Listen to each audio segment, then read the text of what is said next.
Revenue irrigation Erragunta రైతుల ఐక్యత, ఎర్రగుంట రైతుల ఐక్యత, ఎర్రగుంట రైతుల ఐక్యత, ఎర్రగుంట రైతుల ఐక్యత. మా చెరువు మాకు, మా చెరువు మాకు, మా చెరువు మాకు, మా చెరువు మాకు. ఎర్రగుంట రైతుల ఐక్యత, ఎర్రగుంట రైతుల ఐక్యత. మా చెరువు మాకు. రెవెన్యూ ఇరిగేషన్ ఇరిగేషన్ ఎర్రగుంట రైతుల ఐక్యత, ఎర్రగుంట రైతుల ఐక్యత. గత 17 రోజులుగా ఈ ధర్నా చేయడం జరుగుతుంది. ఈ అంశం ఏమనగా మన పక్కన ఉన్న 48 డివిజన్ పరిధిలో గల ఎర్రగుంట గ్రామం నందు 100 సంవత్సరాలు పైబడిన చరిత్ర గల చెరువు ఎర్రగుంట చెరువు ఉన్నది. ఈ యొక్క చెరువుని ఇక్కడ ఉన్న రైతులు ఎన్నో సంవత్సరాలుగా పంట పండించడం జరుగుతుంది. కానీ ఒక కబ్జాదారుడు దీన్ని మొత్తం కబ్జా చేసి, చెరువుని కబ్జా చేసి దీనిపైన రైతు బంధుని మిగతా ఉన్న ప్రయోజనం మొత్తం పొందడం జరుగుతుంది. ఈ యొక్క రైతులు ఈ సమస్యపై 2013 నుంచి పోరాటం చేయడం జరుగుతుంది. కానీ ప్రభుత్వం వారు, ఇరిగేషన్ డిపార్ట్మెంట్ వారు, రెవెన్యూ డిపార్ట్మెంట్ వారు స్పందించట్లేదు. కానీ ఎప్పటి నుంచో ఈ రైతులు ఈ చెరువు పైన పంట పండించడం జరుగుతుంది.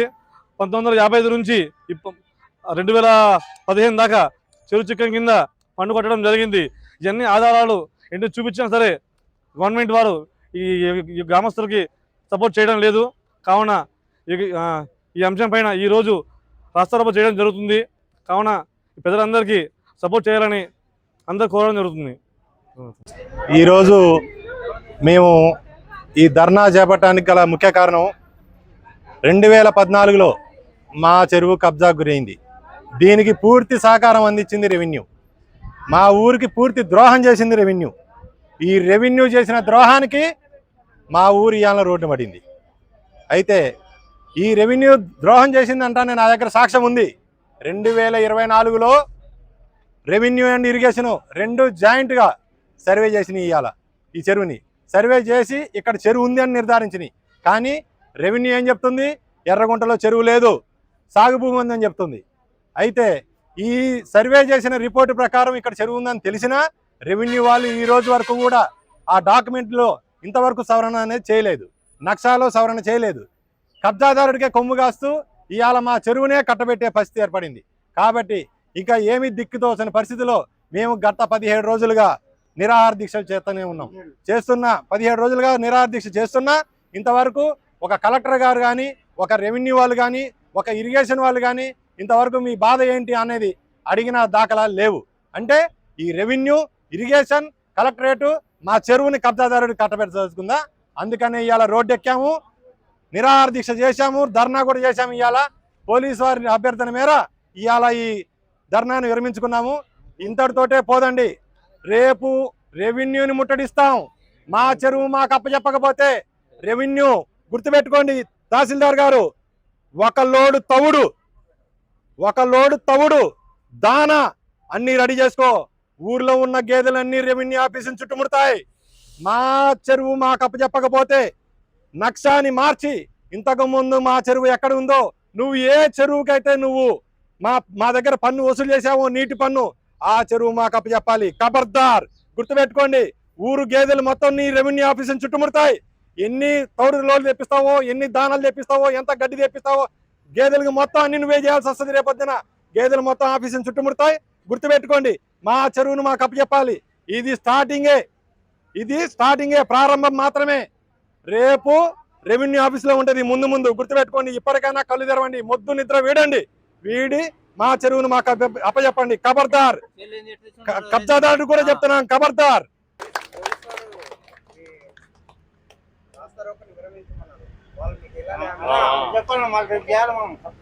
ఈరోజు ఎస్ఐ గారు వచ్చి మమ్మల్ని అభ్యర్థించడం మేర ఇవాళ మేము ఈ ధర్నాను అయితే విరమించుకున్నాం.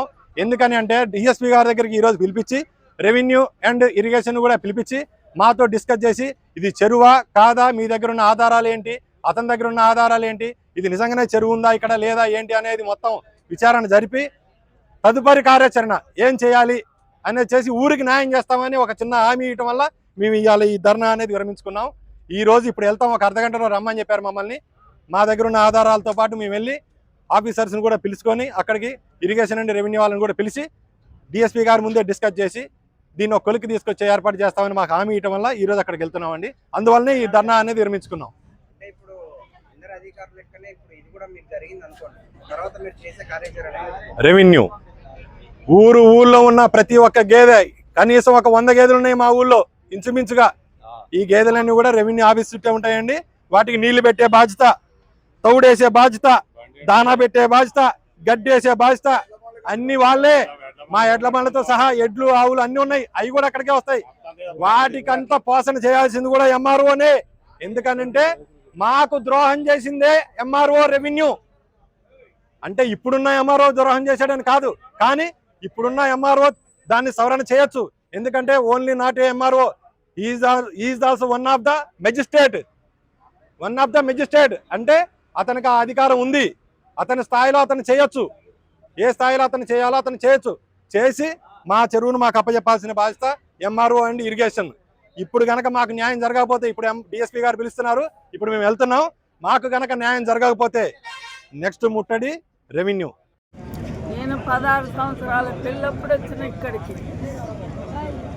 15 సంవత్సరాలు అప్పటికి నేను ఇక్కడికి వచ్చినప్పుడు ఈ చెరువు ఉన్నది కానీ దాంట్లో నీళ్ళు లేవు, మట్టి లేదు, చెరువు కట్ట లేదు, గొల్లోళ్ళు మేము అందరం 60-70 మంది కూడి, ఆడవాళ్ళం మగవాళ్ళం అందరం కూడి ఈ చెరువులో మట్టి తీసి కట్టకు పోసి మట్టి తీసి 3 నెలలు చేసినాం. మువ్వ లేకుండా, బుగ్గి లేకుండా, తవ్వేటి నీళ్ళు దాక్కుంటా మేము తట్టలు మోసి చెరువు అక్కడికి మర్రి చెట్టు కాడికి బొందలు తోడినాం. నీళ్ళు నిలబడ్డాయి. గంగా వెంకటరామన్న వాళ్ళు తూము లేకపోతే తూము కట్టించిండ్రు, కాలువలు తీసిండ్రు. అవి ఉన్నాయని మేము పొలాలు కొనుక్కున్నాం, పొలాలలో నీళ్ళు పెట్టుకున్నాం. ఈ వచ్చి చెరువు పోగొట్టి తూము బలగొట్టి మా చాలలకు నీళ్ళు రాకుండా చేసిండు. ఈడికి వచ్చినాక నేను 6గురిని కన్నా, నాకు 85 సంవత్సరాలు ఉన్నాయి. విన్నారా? ఇది ఇయ్యేది కాదు.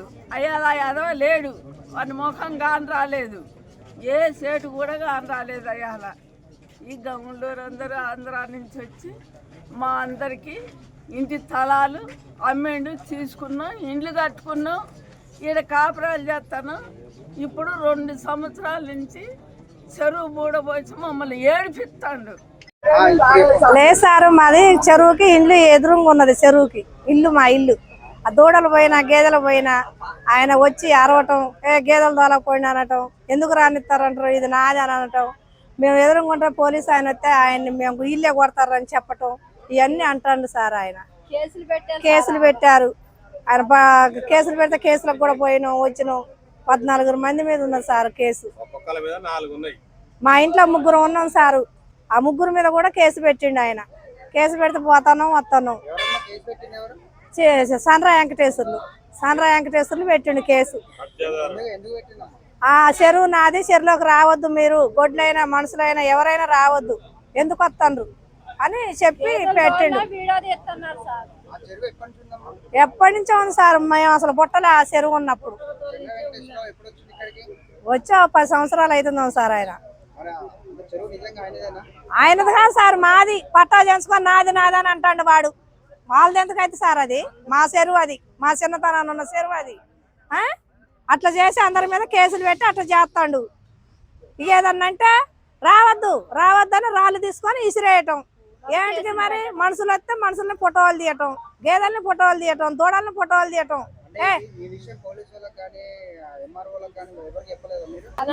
అప్పుడు ధర్నా చేసినాం, అప్పుడు ఊకున్నాం. అప్పుడు వచ్చి ఇలా లేపినట్టే లేపిండు.